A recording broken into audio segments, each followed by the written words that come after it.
Moi, général de Gaulle, j'entreprends ici, en Angleterre, cette tâche nationale. J'invite les chefs, les soldats, les marins, les aviateurs des forces françaises de terre, de mer, de l'air, où qu'ils se trouvent actuellement, à se mettre en rapport avec moi.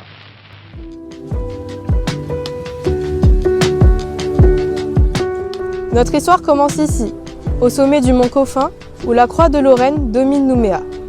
Adoptée en 1940, elle est le symbole de tous les hommes et les femmes qui se sont placés sous l'autorité de Charles de Gaulle après son appel du 18 juin 1940. Parmi eux figurent des Calédoniens ordinaires qui, en faisant le choix de la résistance, connaîtront un destin peu commun. Edmond Caillard, un médecin installé en Picardie, va mener une lutte clandestine contre l'occupant. Cyprien Kawa Braino, moniteur à Saramea, choisit quant à lui la lutte armée au sein du bataillon du Pacifique. Quels vont être les parcours de ces deux Calédoniens qui se sont engagés pour la libération de la France ?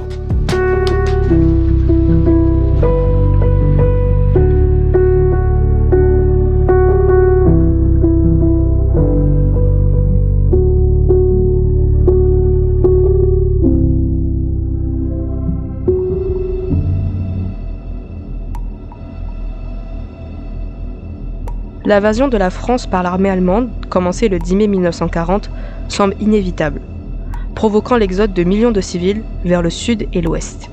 Tout s'écroule. Un mois plus tard, les soldats de la Wehrmacht défilent sur les Champs-Élysées. Au milieu de cette débâcle, un certain général de Gaulle refuse l'armistice et lance depuis Londres un appel à la résistance. 4 jours après l'appel du 18 juin, les Calédoniens montrent leur patriotisme en organisant des manifestations à Nouméa. Le gouverneur en place, Pélissier, hésite encore entre fidélité à Pétain et rattachement à la France libre. Au bout de 3 mois d'hésitation, ce sont les Calédoniens qui font le choix du ralliement. Ainsi, le 19 septembre 1940, Henri Soto, le représentant de la France libre, débarque à Nouméa sous les acclamations de la foule. Accompagné par les Nouméens et les Broussards, il rejoint le palais du gouverneur, où il destitue le représentant de Vichy. La Nouvelle-Calédonie devient alors le 7e territoire à se rallier à la France libre.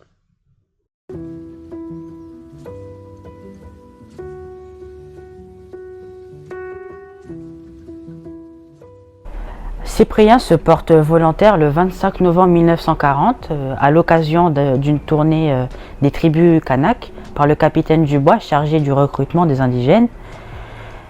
Il est effectivement enrôlé le 13 mars 1942 dans le bataillon du Pacifique avec 22 autres Kanaks originaires de Coulis et de Saramea.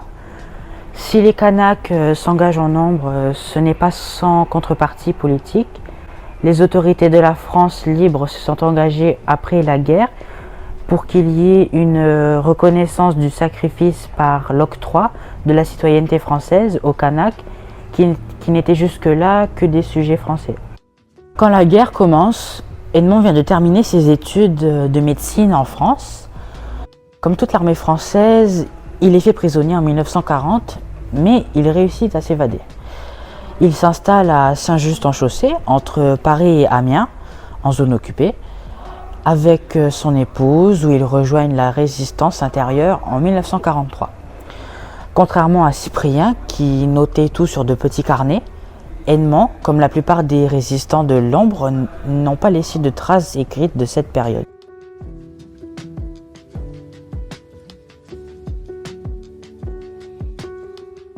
En octobre 1942, les volontaires indigènes stationnés au camp de Tangoué rejoignent Nouméa et s'installent à la caserne Calibasbok, en attendant le départ pour le front. Rapidement, Cyprien se rend compte que les tirailleurs indigènes ne jouissent pas, au sein de l'armée française, des mêmes conditions d'enrôlement. Au moment du départ, nous avons perçu une somme très inférieure à celle qu'ont perçue mes camarades calédoniens pour la traversée de Nouméa au Caire. Du fait que nous allions combattre, offrant le sacrifice de notre vie, connaissant le sort qui nous attendait, nous avions alors demandé au capitaine Haas de nous payer le même solde que nos camarades calédoniens.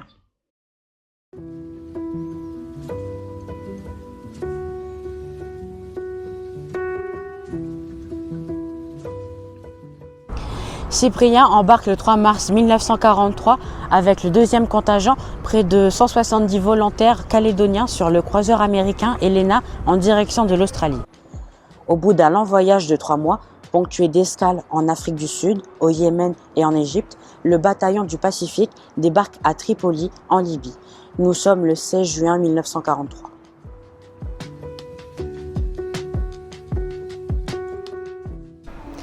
Cyprien, caporal mitrailleur, rejoint avec ses frères d'armes la division d'infanterie du général Kenning, héros de la bataille de Bir Hakeim et grande fierté de la France libre. Après de longs mois passés dans les déserts libyens et tunisiens, que Cyprien n'apprécie guère, le bataillon du Pacifique embarque pour l'Italie en avril 1944. Il participe à l'attaque de la ligne Gustave, dominée par les tirailleurs allemands qui interdisaient le passage aux troupes alliées. C'est une nouvelle victoire pour la France libre. Le 17 août 1944, Cyprien foule le sol métropolitain à Cavalère, dans le Var, 2 jours après le débarquement de Provence. Il est aussitôt dirigé vers le front. Le samedi 19 août, nous avons fait une patrouille de reconnaissance toute la nuit et sommes tombés sur l'ennemi qui nous a opposé une forte résistance. Le mercredi 23 août, nous avons pris la direction de Toulon pour attaquer une position fortifiée allemande. Cyprien se verra décerner une citation à l'ordre du régiment pour sa belle conduite au feu, notamment pendant l'attaque de la Morane près de Toulon. Alors que son chef de groupe venait d'être tué, il prit le commandement et mena son groupe à l'assaut, capturant de nombreux prisonniers allemands. L'avancée du bataillon est inexorable. Après Toulon, Aix, Arles, Nîmes sont libérés. Mais ce parcours sera marqué par le sacrifice, le bataillon perd près d'un tiers de ses hommes.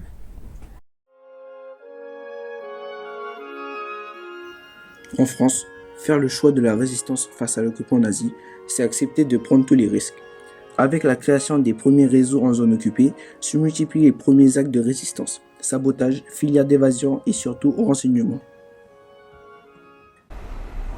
Edmond n'est pas de ceux qui se résignent. Il va choisir l'action souterraine en intégrant les réseaux Action. Au péril de sa vie, il sauve les aviateurs alliés abattus sur le sol français.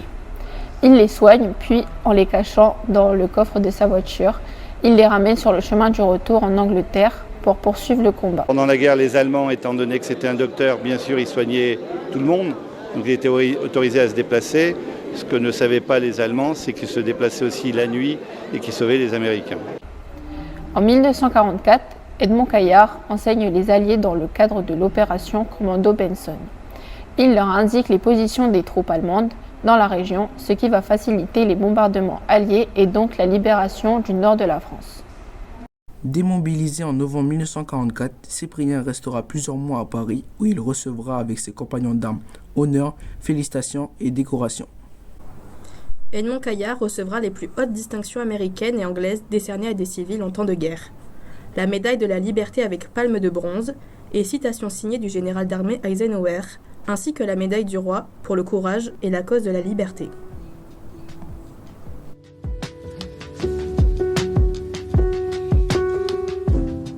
Le 21 mai 1946, le jour tant attendu arrive.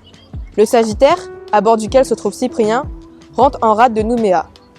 Dès le lendemain, il rejoint sa famille à Petit Coulis. Il réintègre son poste de moniteur à la tribu de Coindé et s'engage alors dans un autre combat, celui de l'égalité politique des indigènes calédoniens.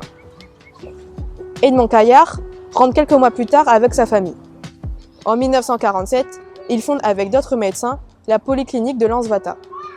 Il s'engagera lui aussi dans une carrière politique.